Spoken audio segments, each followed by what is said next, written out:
रानियां, प्रजा सबका मोह त्याग कर गंडकी नदी के किनारे त्रिकाल स्नान करना, पर्णकुटी में रहना, रात दिन भगवान को वही वन पत्र पुष्पों से पूजा करना, ऐसा रोमांच होना, भगवान के ध्यान में मगन होकर अश्रु प्रवाह करना, ये स्थिति भरत जी महाराज की थी। कल आपने प्रसंग में सुना कि एक हिरनी गर्भवती पानी पी रही थी, पीछे से सिंह की दहाड़ आई, वो बेचारी भयभीत होकर छलांग मारी, तो गर्भ छलांग लगाने के कारण योनि द्वार से जल में गिर पड़ा और वो उस पार जाकर उसके प्राण निकल गए।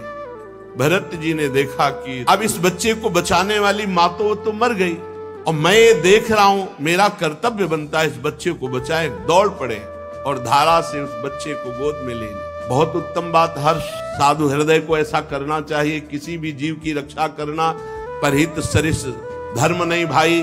भरत जी ने वही किया जो एक संत हृदय को करना चाहिए। अब 2-4 घंटे में हिरण के बच्चे में चलने की, दौड़ने की ताकत आ जाती। तो 2-3 दिन से उसे प्यार दुलार से रखकर और किसी हिरणों के झुंड में छोड़ देना चाहिए। पर वो आसक्ति जो पुत्र स्नेह को दबाकर भगवान की तरफ चल रही थी, वही आसक्ति हिरण के स्नेह में फैल गई। हर समय उसे गोद में ले रहना, उसके लिए जाकर हरी हरी धूप की नई नई कोपें उसको पवाना, बड़ा दुलार करना, और कभी कभी हृदय से लगा के कहते, बेटा तेरा सर्वत्र मंगल। देखो महापुरुषों का हृदय कैसा, जिस हिरण को स्वीकार किया उसको परम पद में पहुंचा दिया, भले 3 जन्म लगे। यही महापुरुषों को होता है, अपनी परवाह नहीं कर, बेटा तेरा सर्वत्र मंगल हो। अब सोचते अगर इसको छोड़ दिया, कहीं कुत्ते, भेड़िए या बाघ आदि खा गए तो ये मेरी शरण में है, मुझे दोष लगे, बुद्धि मोह ग्रसित हो रही है। धीरे धीरे भगवान की आराधना का नियम छूटा। अब अगर ध्यान में बैठना चाहते हैं तो तुरंत स्मरण आता है, कहां गया हिरण का बच्चा, बस उसी की दृष्टि। अगर वो 5 मिनट ओझल हो जाए तो ऐसे विकल हो जाते जैसे विरहिणी आकाश में देखते हैं तो चंद्रमा में वही हिरण का चिन्ह दिखाई देता है। पृथ्वी में खुर देखते हैं तो कहते पृथ्वी तो बड़ी सौभाग्यशाली मृग शावक के चरण चिन्हों से चिन्हित है, जैसे गोपी जन भगवान श्री कृष्ण के चरण चिन्हों से चिन्हित भूमि को देख। ऐसी दशा, क्योंकि प्रेमी जो भगवत मार्ग का पथिक होता है उसका हृदय बड़ा द्रवित और एकाग्र होता है। वो जिधर जाएगा उधर वैसे ही जाएगा जैसे भगवान में लगता है। वो भगवान की तरह प्यार करेगा जिधर प्यार करेगा। इसीलिए उस हृदय को बहुत संभाल कर रखने की जरूरत होती है। जिस हृदय में नाम जब चल रहा है तो एक द्रवण क्रिया होती है। उस समय अगर आसक्त हो गया तो जो बड़े बड़े आसक्त जन देखे गए वो इसीलिए क्योंकि वो बड़े हृदय वाले, बड़े प्रेमी हृदय वाले। अब वो प्रेम पूरा का पूरा, उनका व्यभिचारी स्वभाव नहीं होता, आज इससे कल इससे परसों इससे ऐसा प्रेम लगाओ नहीं, उनका एक जिधर लगा पूरा लग गया।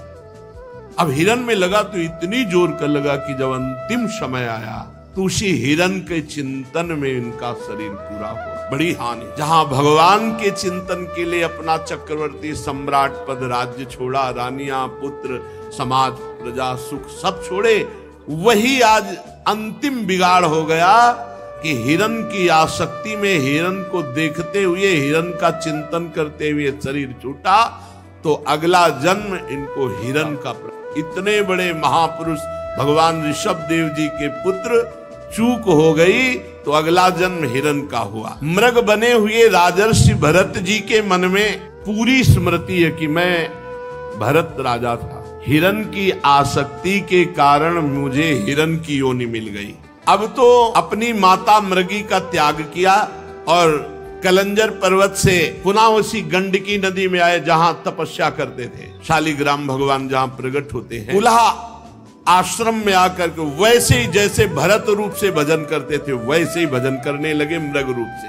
अब तो हरी घास चरने में भी भय लगता कि कहीं आसक्ति ना हो जाए, इसलिए जो सूखे पत्ते गिरते उन्हीं को चबाकर और रात दिन गंडकी नदी में से अपने मृग शरीर को खड़े करके वही भजन करते और प्रारब्ध की क्षय की बाट देखते। अंत में शरीर को आधा गंडकी नदी में डुबा करके भगवान का स्मरण करते हुए शरीर छोड़ा।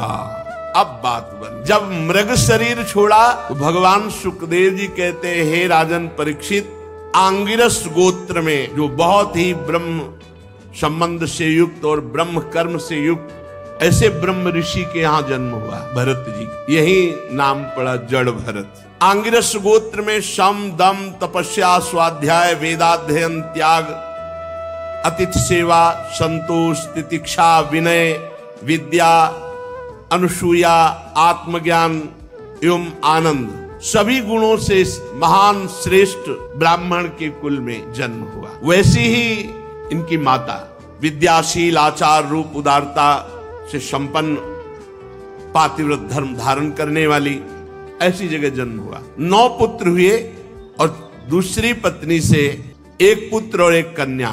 इनमें जो पुत्र थे वो महाराज भरत जी थे। मृग शरीर का परित्याग करके इस जन्म में ब्रह्मबोध संपन्न महापुरुष के रूप में जन्मे।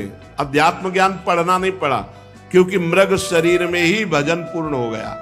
यद्यपि पशु शरीर में भजन नहीं होता, लेकिन ये राजर्षि भरत के रूप में जो भजन किया और परहित के लिए अपना जीवन अर्पित कर दिया, उसके प्रभाव से मृग शरीर में भी पूर्व स्मृति और भजन ये बना रहा। उसके प्रभाव से अब जो जन्म हुआ वो ब्रह्मबोध संपन्न महापुरुष के रूप में। पूरी याद है मैं राजर्षि भरत था, चूक हो गई, मृग बना, अब आकर के मैं इस ब्रह्म ऋषि के कुल में जन्मा हूं। पूर्व जन्म का पूरा स्मरण होने के कारण अब कोई विघ्न ना हो जाए, इसलिए वो पागलों जैसी वृत्ति में रहते हैं। बाल्यावस्था से हर समय भगवत स्मरण परायण, ओठ बंद और पागलों जैसी चेष्टा। श्री भगवान के चरणों का स्मरण मूर्ख, पागल, अंधा, बहरा ऐसा अपने को दिखाने लगे बचपन से ही। क्यों? कोई प्यार न कर बैठे, कहीं किसी से अपनापन न हो जाए। तस्यापि वा आत्मजस्य विप्राह पुत्र स्नेहानुबद्ध मना आसमा वर्तनात् संस्कारान यथोपदेशम विदधान उपनीतस्य चा पुनः शौचाच मनादीन कर्म नियमानन। पिता को बड़ा प्रेम था इनके ऊपर क्योंकि ये ब्रह्मबोध संपन्न महापुरुष थे, पर सबको पता चल गया था कि ये बालक पागल है। शास्त्रानुसार समावर्तन पर्यंत जो पूर्व के अर्थात विवाह के पूर्व के जितने संस्कार ब्राह्मणत्व के हैं वो सब उपनयन संस्कार आदि से युक्त किया। पर देखें ये तो बेटा पागल है। पिता का कर्तव्य है पुत्र को शिक्षा देना, इसलिए बड़े प्यार से समझाते। शौच के बाद ऐसे पवित्र हुआ जाता है, ऐसे आचमन किया जाता है, ऐसे ऐसे रहना चाहिए। भरत जी बिल्कुल उपदेश के विरुद्ध आचरण करते, जैसा उपदेश उसके विरुद्ध आचरण। क्यों?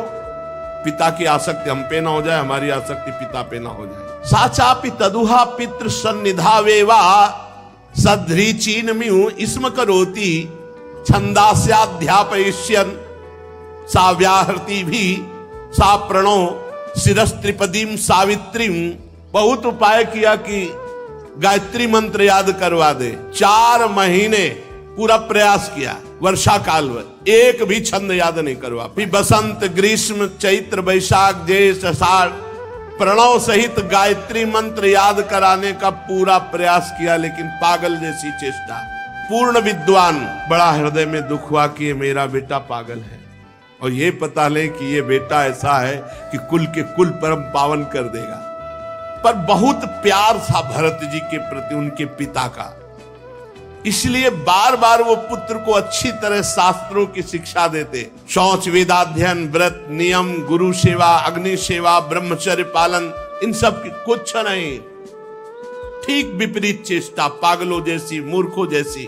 वो हार गए और कुछ समय बाद उनका शरीर पूरा हो गया पिता का। अब तो स्वतंत्र हो गए क्योंकि और कोई प्यार ही नहीं करता था, पिता ही प्यार करते थे। इन महापुरुष को पागल मूर्ख समझकर कोई प्यार नहीं करता, केवल पिता प्यार करते थे। वो भी पधार गए। पूर्व परंपरा के अनुसार उनकी मां उनके साथ सती हुई। अब तो कोई बोलने वाला नहीं। जो भाई थे वो समझते थे मूर्ख और पागल है, वो कर्म कांड को सब कुछ समझने वाले विद्वान ब्राह्मण थे। अब ब्रह्म ज्ञान रूपी परा विद्या का सिद्ध महापुरुष भरत जी को कौन जाने, इसलिए वो भरत जी के प्रभाव को न जानने के कारण ये मूर्ख है ऐसा समझकर उपेक्षा करते। पिता के परलोक सिधारने पर बड़ी अव्यवस्था भरत जी के साथ, क्योंकि भाई लोग मूर्ख समझते थे, पागल समझते थे। बचा खुचा बाछी अन्न जैसे पशुओं को फेंका जाता है, ऐसे उनको दे, वो आराम से, शरीर का प्रारब्ध है ऐसा मान के पा लेते। कोई काम बताते वो काम, कोई मार रहा है, कोई अपमान कर रहा है, कोई थूक रहा है, वो बिल्कुल वैसी पागल। और ब्रह्म बोध परा विद्या के सिद्ध महापुरुष भरत जी के अंदर कोई मान अपमान का विचार ही नहीं रह गया था। साधारण लोग जो नर पशु कहे जाते हैं, नर पशु, मनुष्य रूप में पशु रूप, जो भगवान से विमुख केवल संसार के राग में लगे, वो उनको पागल करके अपमानित करते हैं। कोई थूक देता, कोई ईंट मारता, कोई। भरत जी पराब्रह्म विद्या के ज्ञानी महापुरुष, पर पागलों जैसी वृत्ति। कोई उनको मूर्ख कहता, कोई पागल कहता, प्रायः पागल करके ही पुकारा जाता है, और ब्रह्मबोध संपन्न महापुरुष। तो भरत जी भी ठीक वैसे ही स्वांग रचते कि सब पागल समझे, उसी के अनुरूप भाषण करते भरत जी। साचा प्राकृतिर दुपद पशुभिर रुणमत जड बधिरेत्यभिभाष्यमानो यदा तदनुरूपाणि प्रभासते कर्माणि च सा कार्यमाणा परेच्छया करोति। जैसे लोग उनको मूर्ख और पागल समझते, तो वैसे ही चेष्टा करते कि हाँ वास्तविक ये पागल और मूर्ख है। कोई कोई तो इनको अपने काम में लगा लेता है। अब जवान है, चल चारा काट रहे, गोबर फेंकवा रहे, जैसा वो कहते वैसी काम। कोई अपने काम के लिए खेत में ले जाता, कोई मजदूरी कराता, अब बाद में जला भुना बासी अन्न फेंक देते सामने। क्या स्थिति महापुरुष की। उसी को ऐसे, हे शरीर तेरा प्रारब्ध। अब वो बाल ब्रह्मचारी अखंड शरीर वैसे ही पुष्ट बलवान, जीव के स्वाद की कोई वस्तु ही नहीं, जली सड़ी बासी ऐसे ही दे देते। खूब दिन भर मेहनत कराते भरत जी से। ये किसी कारण से उत्पन्न होने वाला शास्त्रीय ज्ञान नहीं, स्वतः सिद्ध भगवत स्वरूप ज्ञानानंद में निमग्न महापुरुष, आत्मबोध प्राप्त महापुरुष। क्योंकि भजन के बल से आत्मबोध प्राप्त हुआ, इसलिए बस एक मोटा यज्ञोपवीत शरीर में पिता ने जो पहला दिया था जब से, वो यज्ञोपवीत और नीचे का वस्त्र, बस ऐसे ही रोड में पड़े हैं, रास्ते में पड़े हैं, कोई दे दिया खाया, कोई काम में लगा लिया, पागलों जैसे। बहुत अष्ट पुष्ट स्वस्थ शरीर, सर्दी गर्मी बरसात सब खुले पे सहना, अपमान आदि, चूंकि देहाभिमानी नष्ट हो चुका है इसलिए कोई क्लेश नहीं। क्या लालच वाली ये स्थिति है। लालच लगना चाहिए कि काश ऐसी स्थिति भगवान की कृपा से प्राप्त हो कि शरीर राग रहित, शरीर के पोषण की वृत्ति ही चली गई है। शीतोष्ण वात वर्षेषु वृष इवाना व्रतांगः पीनः संहननांगम स्थंडिल संविशेष नानुन मर्दना मज्जन रजसा महामणि जीवान अभिव्यक्त ब्रह्म वर्चसा। जैसे आग राख से ढक जाए पर अंदर आग है, जैसे मणि के ऊपर धूल लग जाए, ऐसे ही महाराज न कभी स्नान करते न कोई शरीर सफाई। सर्दी गर्मी बरसात आंधी, इसमें लिखा हुआ है नहाना धोना कोई मतलब नहीं, भगवत स्वरूप। शीतोष्ण वात वर्षेषु, गर्मी ठंडी हवा वर्षा, वृष इवाना वृतांगः, सांड की तरह खुले शरीर सहते। भगवान ने आदेश किया है साधक और साधु को, मात्रा स्पर्शास्तु कौन्तेय शीतोष्ण सुख दुखदा आगमा पाइनो अनित्यास्तास्तितिक्षस्व। भारत, हे अर्जुन, ये आने जाने वाले गर्मी सर्दी मान अपमान सुख दुख हर्ष शोक, इन सब को सह जाओ। अगर सह गए तो परम पद के अधिकारी हो जाओगे। भरत जी बड़ा ही हष्ट पुष्ट शरीर, पृथ्वी पर पड़े रहते, कभी स्नान नहीं करना, कभी हाथ पैर नहीं मुंह नहीं धोना, कभी नहीं। स्थिति इनको प्राप्त हो गई। 3 बार स्नान साधन में करते थे पीछे गंडकी नदी में, 3 बार, 3 बार सो भले चाहे जाए, स्नान का तो हष्ट पुष्ट गठीला शरीर, पृथ्वी पे पड़े रहना, न हाथ पैर धोना, न मुंह धोना, न नहाना, शरीर पर अंगुलों मैल जम गया था। क्या सुंदर स्थिति है, क्या सुंदर स्थिति। ब्रह्मतेज ऐसे जैसे धूल से ढका हुआ महामणि, एक मैला कुचैला कपड़ा है कमर में बस, और एक मैला यज्ञोपवीत। सब लोग यही जानते थे कि ये मूर्ख पागल है, मूर्ख पागल है। बहुत तिरस्कार करते भरत जी, काम करवाते, मारते, इतना बड़ा महापुरुष ऐसे सह रहे। ये जनता बहुत काम कराती और तिरस्कार करती, गांव के लोग बहुत तिरस्कार करते। बहुत महिमाशाली स्थिति है। नहीं तो यदा तू परत आहारम कर्म वेतनत इह माना स्वभ्रातृभिरपि केदार कर्माणि निरूपितस् तदपि करोति किंतु न समम विषमम न्यूनमधिक मिति। जब उनके भाइयों ने देखा कि लोग मजदूरी कराकर इसे भोजन दे देते हैं, अब बुलाया चल, और खेत में अपने काम में लगाया। यहां खुदाई करो, पूरे को बराबर करना है। तो कह रहे हैं कि ना समम विषमम न्यूनमधिक मिति। जहां समान खुदाई करनी थी वहां कुआं जैसा गड्ढा कर दी, जहां लगा दिया खोदो तो बस वहीं खोदते चले गए, क्योंकि ये पता नहीं चलना चाहिए कि ये बुद्धिमान है, मूर्ख है, ये पागल है, यही पता चल। क्यारियां ठीक करने में लगा, सब उल्टा कर दिया, सब क्यारियों में कुआं जैसा खोद दिया। भाई उनको डांटते, धक्का मारते, और भोजन में क्या देते? खली, भूसी, भुने हुए उड़द और चावल की कनकी सूखी ऐसे जैसे जानवर को दी जाती है, या पके हुए अन्न की जली हुई खुरचन। कैसे महापुरुष है जिनको विश्व का परम पवित्र भोग सब मिलना चाहिए, वो कैसे जी रहे? स्पष्ट लिखा हुआ है कि उनके आहार में चावल की कनी, खली, भूसी, भुने हुए उड़द ऐसे सूखे और वो ऐसे चबा लेते, या पके हुए अन्न की जली हुई खुरचन, जली हुई, वो दे देते। बड़े अमृत के समान उसे शरीर का प्रारब्ध समझकर खा लेते। भगा दिया भाई, धक्का मार, एक काम। दूसरे भाई ने पकड़ लिया, खेत की रखवाली करो, खेत की। अब वो खेत की रखवाली क्या करे? खेत इधर, आसन लगा इधर में पड़े, उनसे खेत से मतलब क्या है? विपरीत।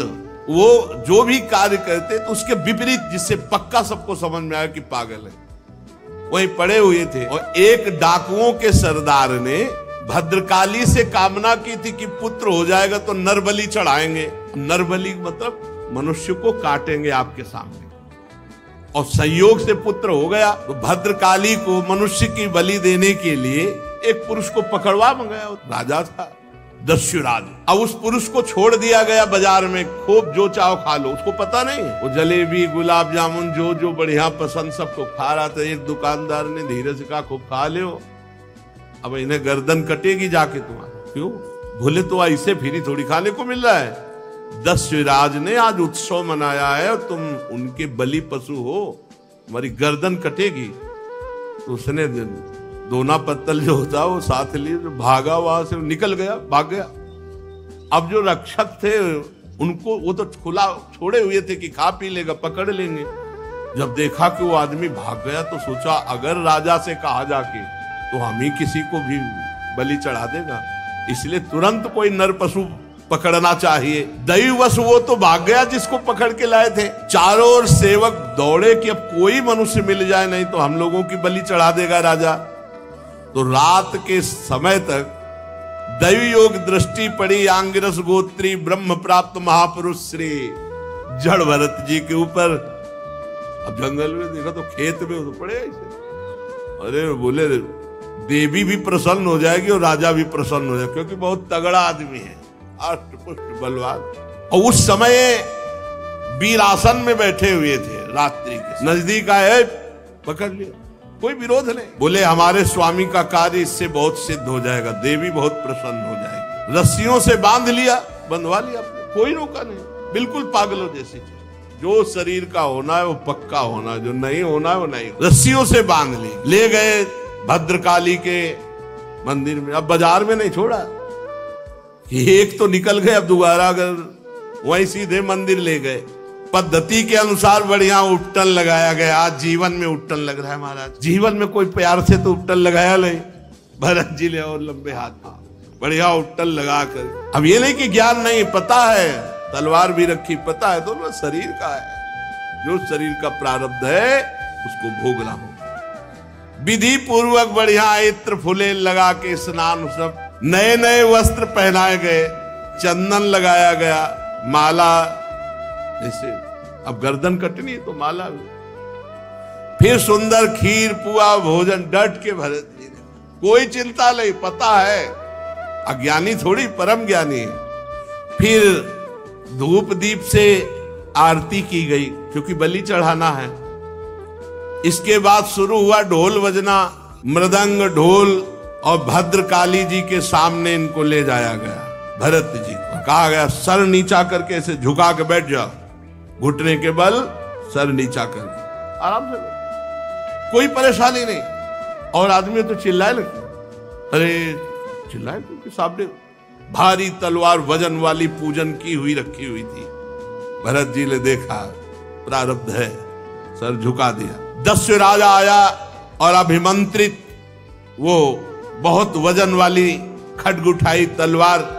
अब ये तो ब्रह्मस्वरूप महापुरुष, वो रज और तम से मिश्रित स्वभाव वाला दस्युराज उन्मत्त होकर के जो ही ऐसे तलवार उठाई, एक तो ब्रह्म ऋषि, दूसरे ब्रह्मबोध संपन्न, शरीर राग रहित ब्रह्मबोध संपन्न महापुरुष के जेव ही गर्दन पर तलवार प्रहार करने के लिए की, भद्रकाली के शरीर में ब्रह्म तेज से आग पैदा हो गई।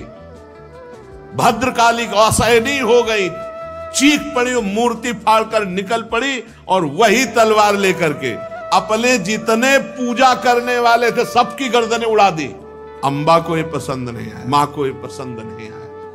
जो लोग बलि देते हैं हीन पशुओं की, जरा इस प्रसंग से सुनकर देखे कि मां जगदम्बा है या केवल तुम्हारी ही मां है।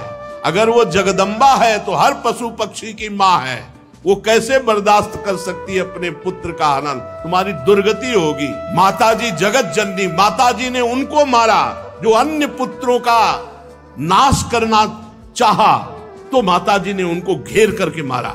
चाहे रक्त बीज हो, चाहे शुंभ निशुंभ हो, चाहे जो भी महिषासुर हो, कोई भी हो, जिसने अन्य समाज को नष्ट करना चाहा, अंबा असहनीय होकर के अपने पुत्रों की रक्षा के लिए उसको मारा। ऐसा नहीं, ये निर्बल जीवों की हत्या करोगे तो मां प्रसन्न हो जाएगी। अपनी जबान की चाटुकारिता स्वाद के लिए तुम पशुओं को मारते हो और सोचते हो कि जगदम्बा प्रसन्न हो जाएगी, नरक जाओगे। किसी भी जीव की हत्या ऐसे नहीं लिखी। कोई देवी देवता नहीं चाहता कि आप किसी जीव की हत्या करें वो प्रसन्न हो जाए। अरे उनको चाहिए तो पूरे विश्व को चाट जाए। वो अंबा है।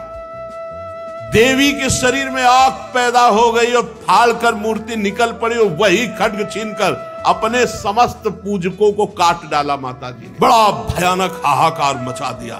भद्रकाली है, विकराल अट्टहास। ये देखो ब्रह्मबोध संपन्न हुआ, रस्सी से बांध लाए तो बंध के आ गए, नहा दिया तो नहा लिया, खवा दिया, गर्दन झुकाओ, गर्दन झुका दी, अंबा प्रकट हुई, सबको काट डाला। अब कोई बांधने वाला ले तो चल दिया। ये है ब्रह्मबोध संपन्न महापुरुष की स्थिति। और माता जी अट्टहास करके गरज रही, केवल भरत जी वहां जिंदा है और सबको मार डाला, सबको काट दिया माता जी। सत्य है एवमेव खलु महदविचारातिक्रमः कार्ष्णेनात्मने फलति। सत्य है कि जो महापुरुष का अपराध करेगा सर्वनाश हो जाएगा, कोई भी हो। महापुरुष के अपराध से डरना चाहिए। दैवी शक्ति भी रक्षा नहीं, अपने उपासकों की गर्दनें काट दी। जो देहाभिमान रूपी सुदृढ़ ग्रंथि जिनकी नष्ट हो चुकी है, समस्त प्राणियों की जो आत्मा है वैरहीन है, साक्षात ऐसे ब्रह्मबोध संपन्न महापुरुष का अपमान भद्रकाली भी नहीं सह पाई। भद्रकाली के शरीर में आग पैदा हो गई और मूर्ति फोड़कर प्रकट होकर अपने उपासकों को काट डाला।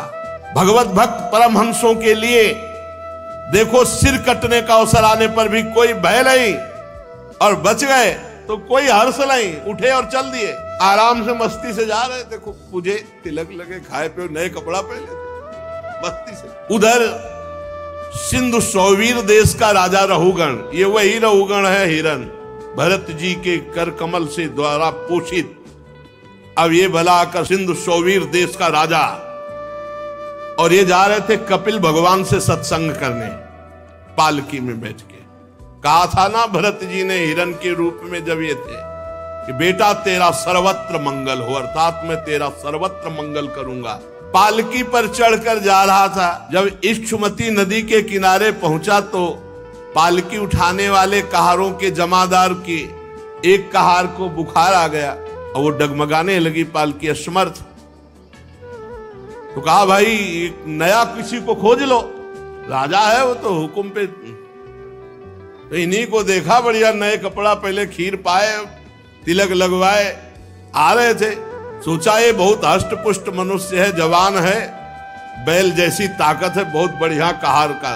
गोखर बद्धुरम बोढ़ मलमिति पूर्व विष्टि ग्रहित ही। ये तो अपार बल रखता है, जैसे बैल में, जैसे पुष्ट जानवर में। ये बोझा तो बढ़िया ढो सकता है। ए चलो चल दी। आज तक अभी उपदेश नहीं दिया, पकड़े हुए कहारों के साथ इनको लगा दिया। अब वो कहार जो राजा की पालकी में होते हैं वो शिक्षित होते हैं। महाराज तो अब मस्त, बहुत बढ़िया कहार मिल गया। महात्मा भरत जी इस कार्य के योग्य तो बिल्कुल नहीं थे। चुपचाप चार कहारों के बीच में एक में इनको एक तरफ लगा दिया।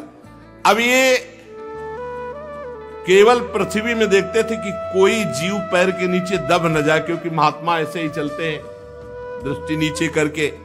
अब दूसरे कहार तो केवल एक बाण पृथ्वी थोड़ी देखते, वो तो पूरा, और वो शिक्षित है और ये तो आराम से देख करके। और ये इतने तगड़े बलवान कि अगर कदम रोक दिए तो तीनों के कदम रुक गए, क्योंकि बलवान है पकड़े हुए। अगर वो संभाल के लंबी टांग मारे तो तीनों मुंह भरा हो रहे। राजा रहुगण ने कहा है ये क्या प्रमाद है, पालकी डोल रही, पालकी हिल रही है, ये ऊंची ऊंची हो रही है। कहारों ने डर कर कहा महाराज की जय जय हो, आप चाहें तो हमें दंड दे सकते हैं, पर हम निर्दोष हैं। ये जो नया कहार आया है सारा दोष इसी का है। महाराज हमारा प्रमाद नहीं, हम तो नियम के अनुसार पालकी चला रहे हैं। ये नया कहार जो आया है ये बहुत बलवान है, ये जैसा हिला डुला देता वैसे पालकी हिल डुल जाती है। ये जल्दी जल्दी ठीक से हमारी तरह नहीं चल रहा है महाराज। राजा रहुगण ने सोचा संसर्ग दोष उत्पन्न हो जाएगा तो फिर सब में दोष आ जाएगा, इसलिए इसको दंड देना चाहिए, इसका प्रतिकार करना चाहिए। ये अपनी तो चाल बिगाड़ ही रहा है, हमारे और कहारों की चाल बिगाड़ रहा है। रहुगण क्रोधित होकर, यद्यपि उसने महापुरुषों का सेवन किया था, लिखा है महापुरुषों का सेवन किया था, मतलब कपिल भगवान से सत्संग करने जा रहा तो कोई छोटा मोटा थोड़ी सत्संगी, तो कौन है, भरत जी के द्वारा सत्संग प्राप्त किया हुआ, दुलार प्राप्त किया हुआ। थोड़ा क्रोधित होकर के व्यंग भरे वचन कहा कि ये नए कहार, अरे भैया हमें लगता है तुम बहुत दुबले पतले हो, बहुत हष्ट पुष्ट थे। व्यंग वचन, हमें लगता है तुम बहुत थक गए हो। अच्छा तुम्हारे साथियों ने सहारा भी नहीं दिया।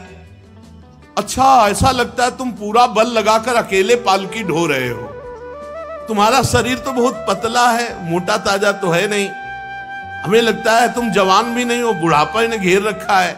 बार बार ताना मारता जड़ भरत जी के ऊपर। चुप, वैसे पालकी कुछ नहीं, ना मानो सुनाई ही नहीं दिया। भरत जी की दृष्टि में जैसे पालकी वैसे शरीर, पंचभूतों से रचित पालकी, पंचभूतों से रचित शरीर, और दोनों अविद्या के कार्य, और बोलने वाला भी अविद्या में युक्त, इसलिए कुछ नहीं बोले। किंतु पालकी अब भी सीधी नहीं चल रही थी।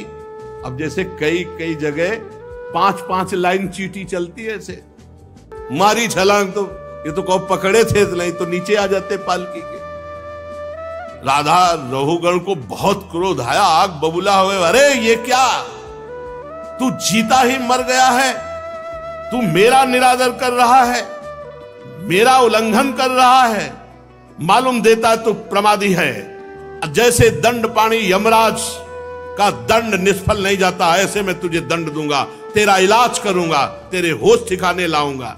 जड़ भरत जी ने एक बार देखा कि इलाज तो गुरु हमने तुम्हारा कर ही दिया है इलाज तो हो ही गया है तुम्हारा, क्योंकि तुमको कांधे पे ले लिया। पहले भी कांधे पे लिया था और अब भी कांधे पे लिया है। हमें 3 जन्म लगे, अब तुम्हारा इलाज पक्का हो जाएगा। अनाप शनाप बातें रहुगण। उनको बड़ा पांडित्य का ज्ञान, अभिमान था कि मैं बहुत ज्ञानी हूं रहुगण को। जड़ भरत जी ने देखा कि कच्ची बुद्धि, और मुस्कुराए आज जिंदगी में पहली बार बोले महाराज। भरत श्री भगवत रसिक जी कहते हैं कि बोले ना बोले तो हृदय की ग्रंथि खोले। आज प्रवचन शुरू है महाराज जड़ भरत जी का। त्वयोदितम व्यक्तम अविप्रलब्धम भरतु समय स्याद्यदि वीर भारः गंतुर यदि स्यादधिगम्य मध्वा पीवेति रासौ न विदाम प्रवादः। तुमने जो कहा सब यथार्थ है जड़ भरत जी। मैं कोई उलहना नहीं दे रहा हूं। कितना हो भाग्य कि आज जिंदगी में आज जड़ भरत जी बोले नहीं। अभी तलवार चलने की स्थिति में भी नहीं बोले, आज तक नहीं बोले, मौन। आज बोले भार नामक कोई वस्तु है तो ढोने वाला कोई है ही, मार्ग है तो चलने वाला कोई है। मोटापन, पतलापन, ये सब शरीर के लिए है, आत्मा के लिए तो नहीं ना। क्या ज्ञानी जन ऐसी बातें करते हैं जैसे तुम करते हो?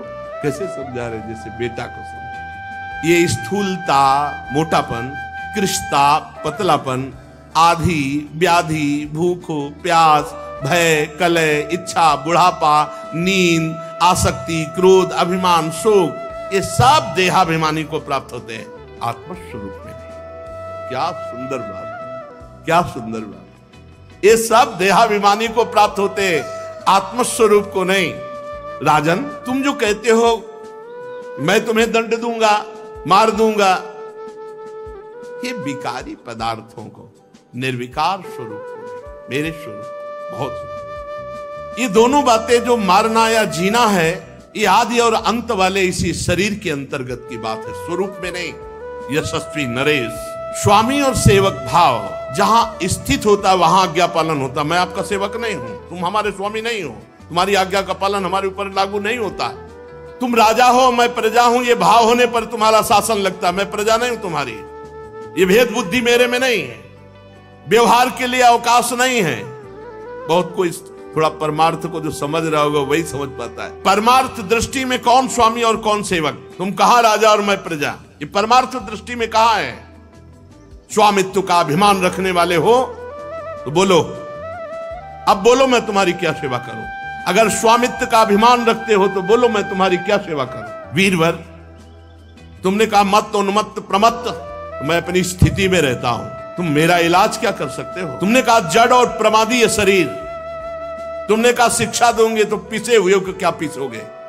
क्या पीछोगे? शरीर को तो दंड दोगे और फिर नीचे करके पालकी लेके चल। जड़ भरत जी की दृष्टि और वचन और तत्व का उपदेश, अब तो लहुगण कूद पड़ा पालकी से, साष्टांग दंडोत हुआ, क्योंकि ऐसा कोई ब्रह्मबोध संपन्न महापुरुष ही बोल सकता है।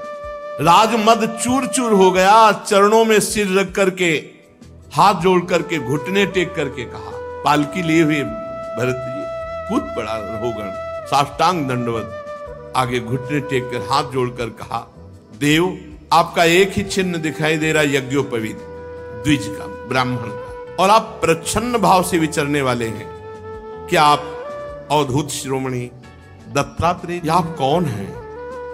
कहीं आप साक्षात भगवान कपिल देव जी तो नहीं है? मुझे इंद्र के वज्र से डर नहीं लगता, ना हम विशंके सुरराज वज्रान्न त्र्यक्षशूलान्न यमस्य दंडात, नान्यर्क सोमा नीलवित्त पास्त्रात छंके भृशम ब्रह्म कुलावमानात। महाराज, मुझे इंद्र के वज्र से डर नहीं, भगवान देवादिदेव महादेव के त्रिशूल से भी मुझे डर नहीं, यमराज के काल दंड से भी डर नहीं, अग्नि सूर्य चंद्र वायु कुबेर इनके अस्त्रों से डर नहीं, पर मैं डरता हूं ब्रह्म ऋषि के अपमान से। आप कोई प्रच्छन्न भेष में अवधूत महापुरुष हैं, आप मूर्खों की भांति विचरण करने वाले, इसलिए मेरे से अपराध बन गया। साधु, आपकी दृष्टि और आपके वचन की मैं था ही नहीं पा रहा हूं कि आप कितने अगाध ज्ञान संपन्न हैं। मैं आत्मज्ञानी मुनियों के परम गुरु साक्षात भगवान श्री हरि की ज्ञान शक्ति के अवतार योगेश्वर भगवान कपिल देव जी के यहां सत्संग करने जा रहा था। सत्संग सुन, क्या आप इस भेष में मुझे ज्ञान देने के लिए भगवान कपिल देव जी आए हैं? कौन हैं आप? अपना रूप छिपाकर विचरण कर रहे हैं। भला मुझ जैसे विवेकहीन पुरुष कि कहां सामर्थ्य है कि आप योगेश्वरों की गति को हम जान सकें। प्रभु, कि आप योगेश्वरों की गति को हम जान सकें। प्रभु, आपके कुछ वचनों से मुझे संशय हो रहा है, मैं प्रश्न करता हूं।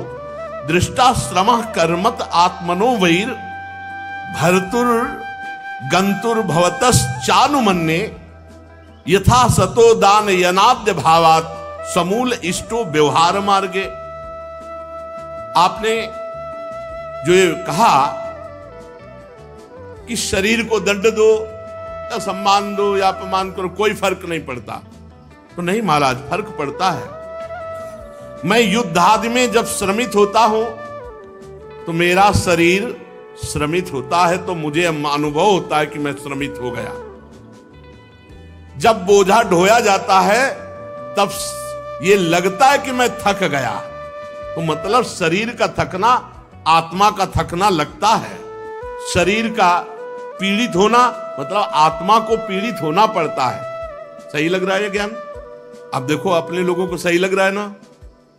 यही अज्ञान है। रहुगण ने कहा कि जैसे युद्ध में कर्म किया जाता है तो अस्त्र लगते हैं, थकित होता है, तो जब शरीर को पीड़ा होती तो अपने को पीड़ा होती है ना। और आपने कहा शरीर का मान अपमान व्याप्ता नहीं है। बोझा ढोने पर शरीर को थकान होती तो अपने को लगती है ना थकान। मुझे ये बात समझ में नहीं आई आपने जो कहा। क्या घड़े से जल लाना ये मिथ्या है? घड़ा मिथ्या है कि जल मिथ्या है? और घड़े से जल लाना रूपी क्रिया मिथ्या है? क्योंकि जड़ भरत जी ने कहा शरीर और पालकी और जाने की क्रिया ये सब मिथ्या है। देह का सुखद या दुखद प्रभाव आत्मा पे पड़ता है, रहुगण ने कहा। जैसे आपने कहा नहीं पड़ता, माना। चूल्हे पे रखी है बटलोई और बटलोई में है पानी और पानी में है चावल, और जब अग्नि का ताप लगता है तो बटलोई भी गर्म होती है, पानी भी खौलता है, चावल भी पकता है। ऐसे ही जब शरीर को पीड़ा होती है तो अंतःकरण को पीड़ा होती है, जब अंतःकरण को पीड़ा होती है तो आत्मा को होती है। तो बिल्कुल सही करेक्ट लग रहा है, बहुत बढ़िया बोल रहा है, लेकिन ये आत्मज्ञान नहीं, ये देहाभिमान के अंतर्गत बात है।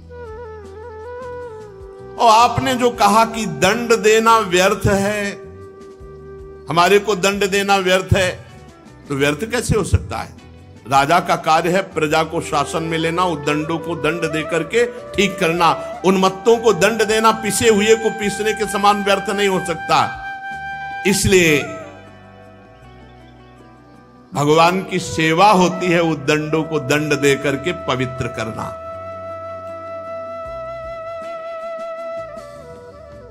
राजत्व के अभिमान से उन्मत्त होकर मैंने यदि आपकी अवज्ञा की हो तो मैं आपसे अपराध मुक्त होने के लिए विनय करता हूं, क्षमा कीजिए।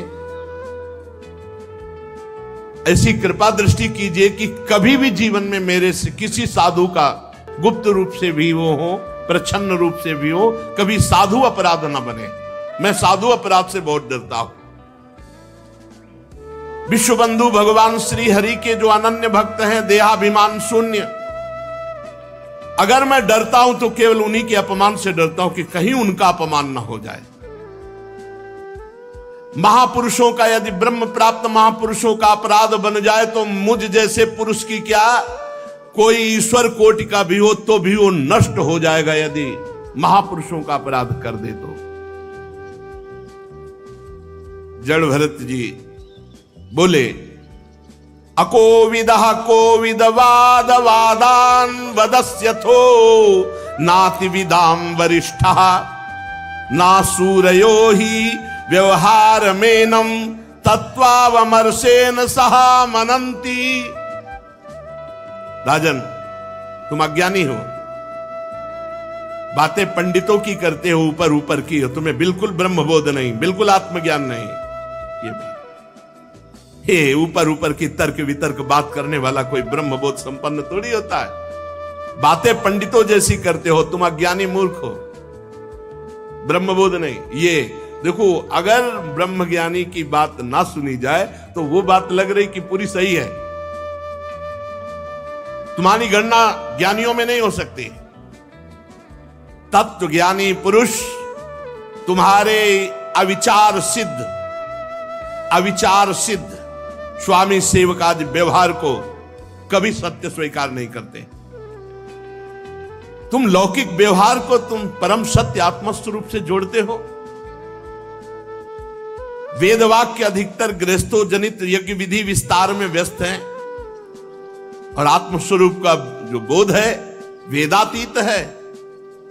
इसलिए भगवान ने भी कहा त्रैगुण्य विषया वेदा निस्त्रैगुण्य भवार्जुन, अर्थात वेदातीत स्थिति को प्राप्त हो। राग द्वेषों की बात करते हो और तत्व ज्ञान की अभिव्यक्ति करना चाहते हो। राग द्वेष युक्त तुम्हारा चित्त है और तत्व ज्ञान की बात कर रहे हो। बात तो करते हो पंडितों जैसी, हो अज्ञानी।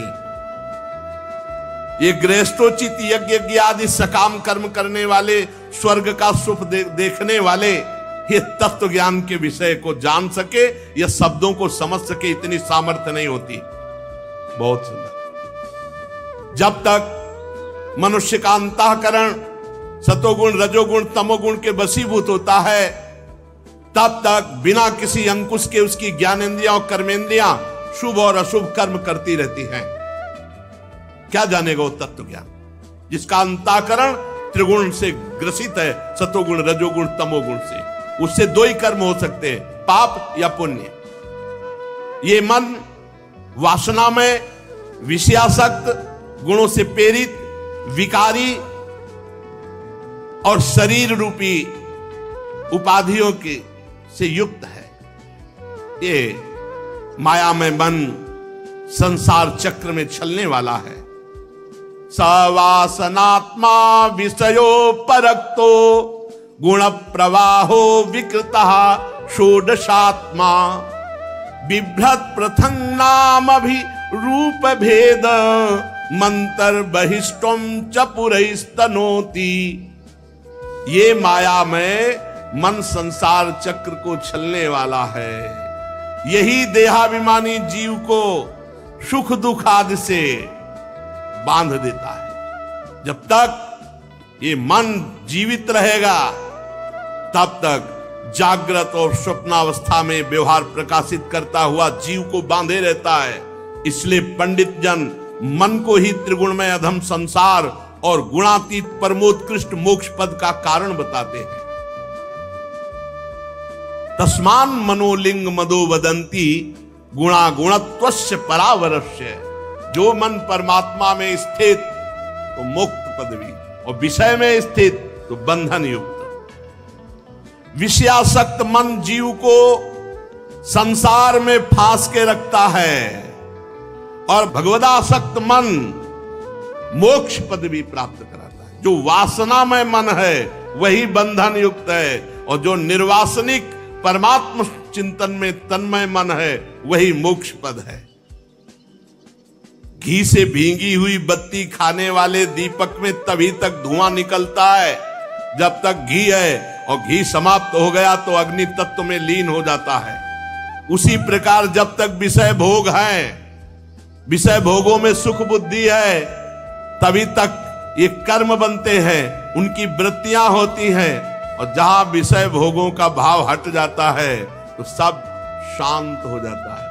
न दीपक न बत्ती न आग, ऐसे न संकल्प न कोई क्रिया न कोई भोग वासना।